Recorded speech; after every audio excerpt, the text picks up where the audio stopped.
Not much. Just hanging out. You guys got me, right? Is my phone good? Oh, we got Flippy. you. You're good. Is he in the bag? What's going on here? No, I'm at the rink. I there's nothing to hold my phone up, so I'm just going to use my hand, I guess. But Yeah, good. You need one of those beer from last night. You know what? I'm embarrassed to say this, and I'm not lying. I swear on my kids. I did not go out last night, which is sad. It's sad. Remind people where you are. I made it in time, but I've had a really weird week. I did a game Sunday in Detroit the night before, literally at midnight. My flight got canceled, so I had to drive in, drive back. Bad weather. Monday night flying to Columbus. The catering truck hit our plane, so they had to cancel. They had to cancel the flight, and I had to go back home. In midair? No. I mean, as before we're even backing out, catering, some moron driving a truck decided to drive into the tail of the plane. And so then they canceled that flight. So then I had to fly you go back home, fly out at 6 a.m. into New York, into Columbus, call the game, then fly to Chicago yesterday into Nashville. So I was so tired. I wanted to just go sit at Legends and have a beer, but I watched the Leaf game, I watched the Flames game, and I had a good sleep. So tonight I'm going to go to Tootsie's. All right. Okay, well, at least as long as you got a couple nights there. It's because you didn't have a Rhett with you. If you had a Warner with you, that would never have happened. I love your discipline, Noodles. Yeah, he would have dragged me down. He would have said, I don't care if you had sleep or not, you're coming with me. And I saw him one time take his belt, link it to another teammate's belt loop, and walk him into the bar because the guy wanted to leave. That's like towing. That's amazing. That was a great move back in the day. He would take his belt off and he would just loop it into another person's belt loop, and then they'd be joined at the hip. That was it. No stopping him. You're going to ruin your pants here with me. Two-step, we could do whatever. All kinds. It was of worth fun. it. So what's going on today? That guy's game is almost gone because it's a lot of complaining these days about having to do stuff. I have to play in the Shoresies here. They're playing that game, and I have to play hockey tonight. I will die. Like I could be down. I could ruin the whole event. Just you'll be fine. Smashing into the boards. Boomer's like, who cares? It's rec hockey. I'm like, there's going to be people there. I have to perform. Like, go out and give somebody a tap on the laces like you used to. The one-handed chop on the laces. They'll be fine. They'll know to stay away from you. And if they don't, then you give them the old fist of fury. I've seen that a few old times. Marasti might tune me in. I don't know. Yeah. Flames last night lost to Pittsburgh 4-1. It was, we'll call it uninspired. Yeah. They traded Rasmus on the weekend. They played New Jersey, lost in overtime, and then they lost soundly in regulation yesterday. And not so much that Pittsburgh was great. It was just the Flames had very little left. It's a lot like the start of the year where they can't score. There's no offense, and it's Dudsville. But you also haven't given us your great breakdown on the Andersson trade. It's true. Well, I liked it. I mean, I kind of think it's funny, though. When you look at it, it's just magically like Vegas is just in on everybody and everything. Mm-hmm. And then there's no extension so that maybe, you could maybe sweeten the pot a little bit. But then we all know there might be an extension like the Hanifin situation, a month later type of thing. But listen, when I look at it, what can be, because Vegas is a very good team, if they end up winning the cup, what is that, 2 firsts you get out of it? So that's, you have 3 in a row because you already have one from the Hanifin deal. So you'd have 26, 27, and 28 if they win the cup. Either way, I mean, the minute I heard Vegas is in the mix, you're hearing that the last second type of thing. It's like, oh, Vegas has come out of nowhere. It's like, oh, okay, shocker. And then you basically have your top pairing from a couple of years ago where you got Hanifin and Andersson back together. So, you know what? It's a good move. I thought Connie did a good job. I don't know the other, I read online what everybody else is reporting, what could have been, or all that. But at the end of the day, I think it's more about the ripple down effect. They're going to start to stockpile picks in young players and allow young guys to push through. So what was it, 2 weeks ago that I was bullish on this show saying, like, let Connie do some work and see Yep. what happens. And let's see what happens, because I don't think that'll be the final trade that he is going to make before the trade deadline. So you tell me, who's next on the chopping block for the group? Well, I think Braden Pahal is going to be seated because they got 5 right shot D. He can't get in the lineup, and they don't even have Perek around right now. So he's a guy that could help depth in another organization, but that's a non-factor. You're talking like a 4th or a 5th rounder or something. The real question is, do they have an appetite to trade Whitecloud? Do they get to a point where they move Coleman? And where are we at with Nazem Kadri, who had the bad body language highlight reel last night? Yeah, I mean, with Kadri, he might come to you. You'd hope so. He might come to you and say, I'm looking for a change type of thing. Yeah, the body language. Listen, I heard you guys before I came on. Competitive guys, won before. He's seeing the future, what it could be. His game isn't where it's at or where it should be at.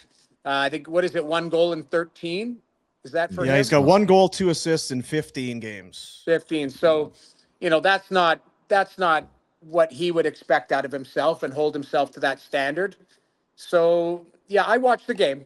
I watched the body language. I watched the frustration. Why do you need him to come to you? Like, if you're looking at this team and you trust Connie, and I do too, why do I need Nazem Kadri to come to me? I'm looking at this going, this absolutely has to happen.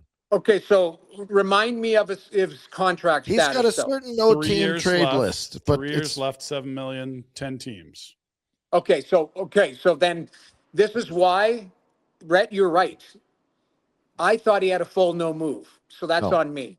And that was reporting earlier this year that got corrected. He was listed on Puckpedia as having a full no move, and then in the fall, I think it was Elliott said, there's a mistake here. It's 10 or 13 that it's so most of the league you can move him to.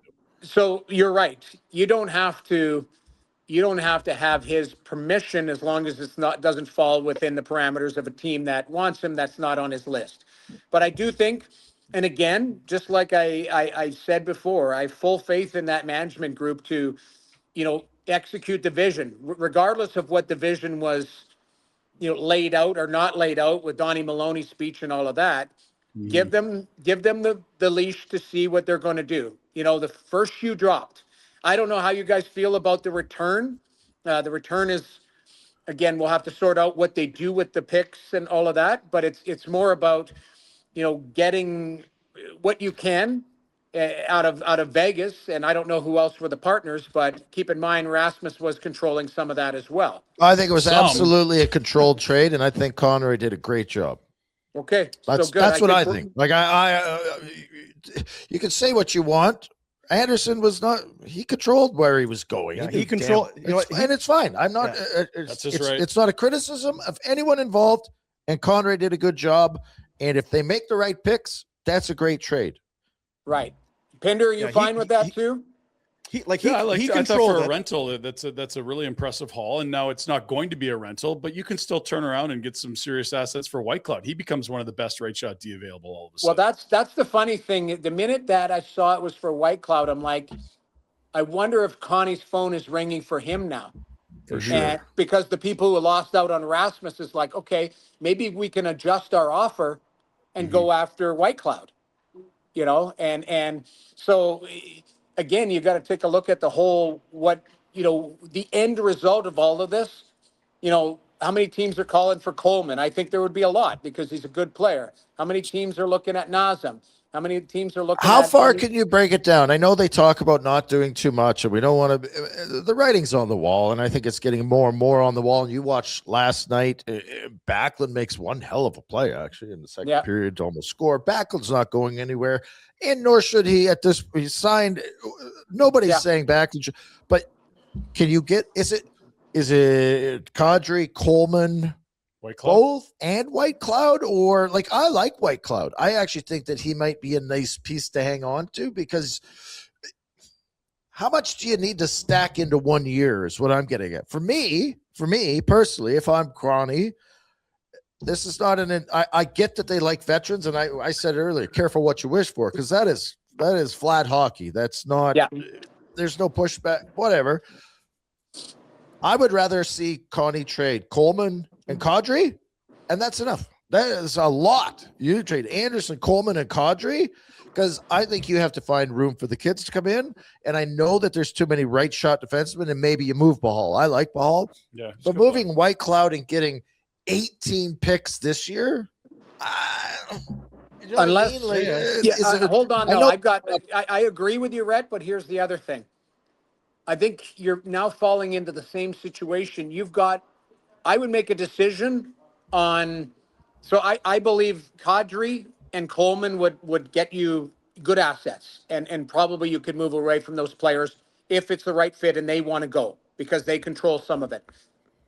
I think you're falling back into Weegar and Andersson. Now you've got Weegar and Whitecloud. I think I would take one of those guys and make them available and say, because now, like I say, Whitecloud, you could spin in. You don't really have much allegiance to him. You just traded for him. I'm sure he's a great guy, all of that type of stuff. But I want to clear a path, and I get what you're saying, Rhett, but how old is Weegar? Remind me, 30? Two. And Whitecloud's 29, 29. coming 30? Yeah. And they both have term. Whitecloud's got another year, and Weegar has 2 years left on Whitecloud, 5 left on Weegar. Yeah, I think you've got. I'm fine with one of them, but both of them, you're in that Andersson, Weegar situation again. But you don't disagree, but I don't think you have to do it all this year. No, you're right. It could be done this summer. It could be Right? done Like I after think the that dust settles. if you recoup assets from a Kadri Coleman deals, that's enough. Like you don't want to have 18,000 pieces in this. Now again, you could stagger it out, and I'm just, but there's something to be said about spreading it out. Let me throw one thing in there, though. Let me throw one thing in. Say there's a team that, and there's lots of teams right now that believe that they're, one or two players away from getting to that next cusp. Say there's a team that could dangle a young defenseman, a young Whitecloud, a young Weegar, Yes. a young, now all of a sudden you're going, okay, there's your retool, your revamp on the fly. I'll give you an example, and I know you guys hate this, but what Stan Bowman did with Brett Kulak, he goes and trades for Spencer Stastny, who's a younger Brett Kulak. So maybe there's a scenario where you can go and get a younger Weegar or a younger Whitecloud this year. What about, I don't know what Weegar's trade status is, but he looks frustrated. I think he likes it here. I think everyone likes it here when they're here. It's good. I'm not saying, I want to correct myself. Just hear me out. I'm not saying trade Weegar. I'm just saying you've got the two right shots. I'm saying if you're Boston and you were in on Andersson, would you be open to Weegar instead? Depending he's on. He's already signed. Yeah, he's going to be way cheaper than Andersson. But maybe Boston, if it's Boston, then maybe they go, well, give us Whitecloud because we got a little bit more freedom with the contract and it's cheaper, right? Like Whitecloud's cheaper.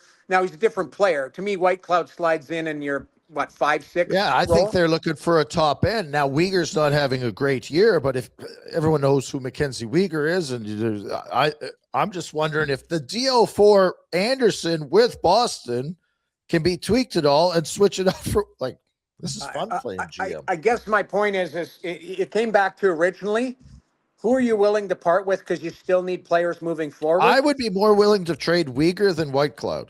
I don't think he's as valuable an asset. Well, maybe he is. I don't know. Like, is Whitecloud's an easier move because he's cheaper? Well, and Weegar's having such an off year. Are you selling low, or is there enough of a body of work where GMs know what he is? But there's also 5 years left. He'll be 37. I don't know what his Whitecloud has more chance of being part of a team that you're going to grow with than Weegar does, doesn't he? It depends on. Here's the thing that I would say. I love Weegar because even last night, I can't remember which goal it was. It's not a criticism of Weegar, though, and we know that. But like he comes to play. The body language on him was not, I'm fucking mad at us. I've given up for the year. It was mad at himself for making mistakes out there. Mad at he's him, frustrated. The competitive nature. I want that.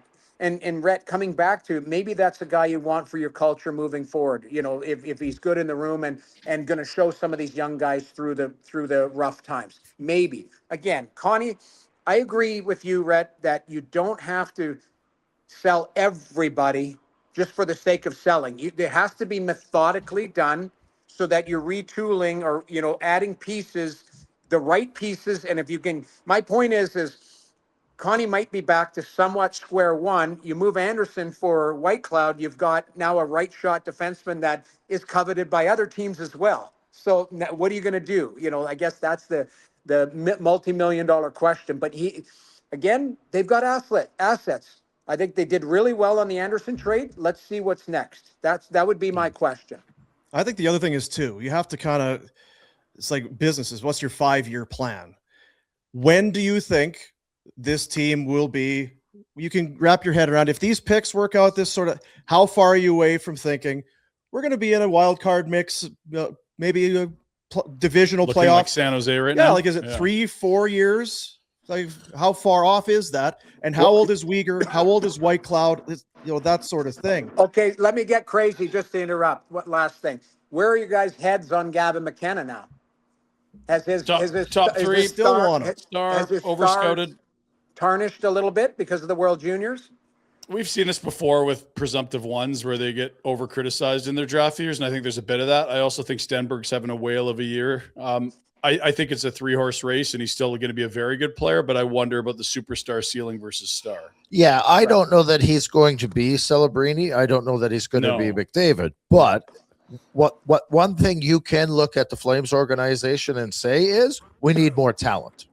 Right. We need more offensively gifted players. We don't have that. So regardless, Stenberg or McKenna, and maybe they're not what they've been portrayed, there's still going to be an upgrade on what we have available.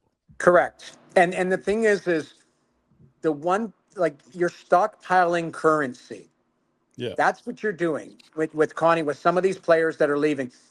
Andersson leaves. Connie's got first rounder. He's got currency. He's got a second rounder that is a second that could turn to a first. Like, those players may never see a Flames uniform, depending on how much currency, because he might turn that first into a live player with somebody else that needs a first rounder. Mm-hmm. So again, Connie keeps adding that currency. Now in the offseason, he can trade those picks. He can, add. You might have to overpay for a free agent to come, but it's a strategic free agent that can add to your group. And then again, Pinder, you always talk about his drafting skills and the organization. It's not Connie just. They've had 2 really good drafts in a row, but they've had good drafts. So like the kid they drafted in the 5th round is up for the Hobie Baker. He's the leading freshman scorer.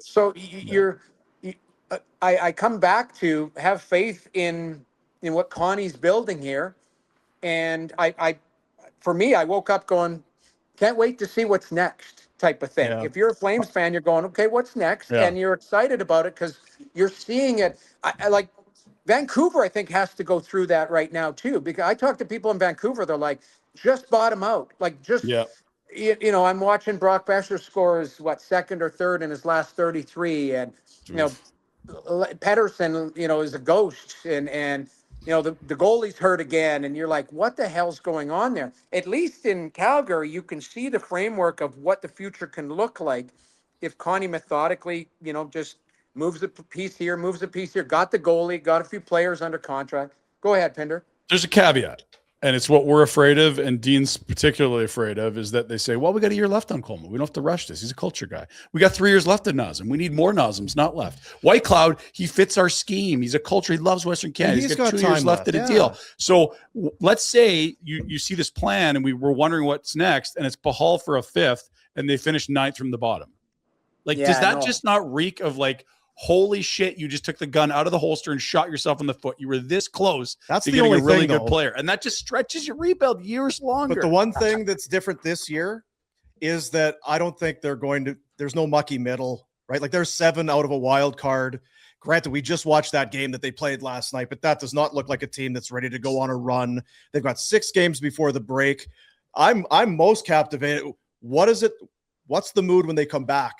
Mm-hmm. From the Olympics. Right. Oh, that. You know that Friday song you play? Yeah. They've been on a beach for oh, man. It's going to be tough to get the engines revved up. I think, I'm in Nashville today. I was in Columbus the other day. You talk to coaches, you talk to everybody. It's like they're zombies.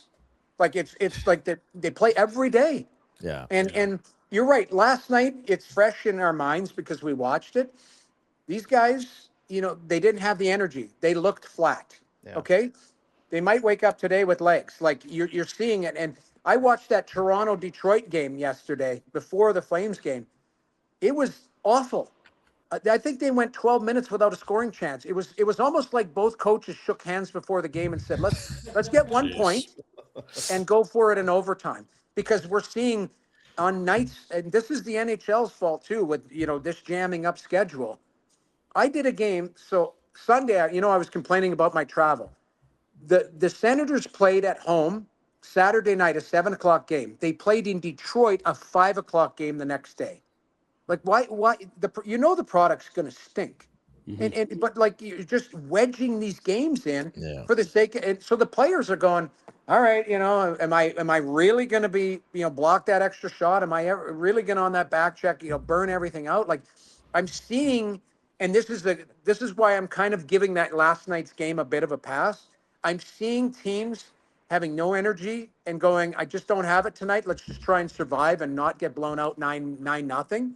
And it's happening to every team, not just reserve. So I know they're 7 points out of a wild card spot. I think this team should be heading towards the bottom instead of the top, if you're asking me, just as far as naturally. But I come back to, I believe in what Connie's going to do here. And I don't think, Pinder, what you laid out, trading for a fifth and then, hey, we're going to hold on. I do believe they'll be more proactive because there's teams that want these players. There's teams that need these players to separate themselves higher in the standings. So I think you're going to get a king's ransom for some of these players that we've been talking about. It's music's to Dean's ears. That's his greatest fear. I'm worried we won't be getting king's ransom because I think there's other teams in the mix, but maybe that's how it plays out every year, and I'm overanalyzing that. Like there's some good That's players. Fair. Yeah. But tell me the teams you think are right in the mix with Calgary. It'd be Vancouver, St. Louis, the Rangers, Chicago. Chicago's got nothing to move. Maybe some bets, but yeah. Yeah, I mean, Chicago's tried to be like San Jose and add it. It just hasn't. Unfortunately, they haven't. But Chicago's got a nice framework there moving forward. They are where they are because they've naturally gotten there, and they're going to start your trajectory up. Yeah. Already, like it's that those teams are going to tinker. They're not going to bottom out. To Chicago's me, I look at not dumping guys, and they got no one to dump. You don't look at the lineup in Chicago and go, "I got to add this guy." When you compare it to a Vancouver, Calgary, the Rangers, or St. Louis, That's there's fair. team guys on St. Louis where you're like, "Yeah, that." Who's the centerman in St. Louis? Good God. Kyrou or Thomas? Shen or Kyrou or even Thomas. Sure. Oh, I'll take Thomas instead of Coleman. Like there are Panarin's going to be like there are names that these other guys have that might, I don't know, make your guys less. I don't. Maybe not. Yeah, no, I get it. It might muddy the market. I get it. It might muddy the market. But again, if I've done my due diligence and I'm saying if I'm a team and guarantee these guys have have due diligence, they will have done their research on everybody. And, and hey, I like Coleman. They're not looking at, the last 2 weeks of Coleman's play. They're looking at, we believe this guy is going to help. They're not looking at Nazem Kadri's body language right now and going, oh, I don't want that. They're going, this is what we need to add to our group to be better. So that's where I come back to. You've got some key pieces. If you're Connie, you just got to be methodical and make sure you get the right deal that fits what your plan is moving forward. Mm-hmm. The one other thing, sorry, I just not for nothing, but teams are allowed to eat money to retain salary on 3 players. Flames have 1 spot left because they're keeping on Markstrom and now Andersson. So I would guess any team calling for Kadri is going to need some salary relief, and you probably want it on Coleman too. It's just you can get other teams involved, I suppose, but it can't anymore. You pass that deadline, you got to hold a guy for 90 days before you can eat half and move him again. They killed that in the last CBA. Well, again, that's up to who handles the cap for the Leafs, or sorry, for the Flames. Is it Mike Burke? Who does the capologist stuff? Do Sean O'Brien? No. Not Obi.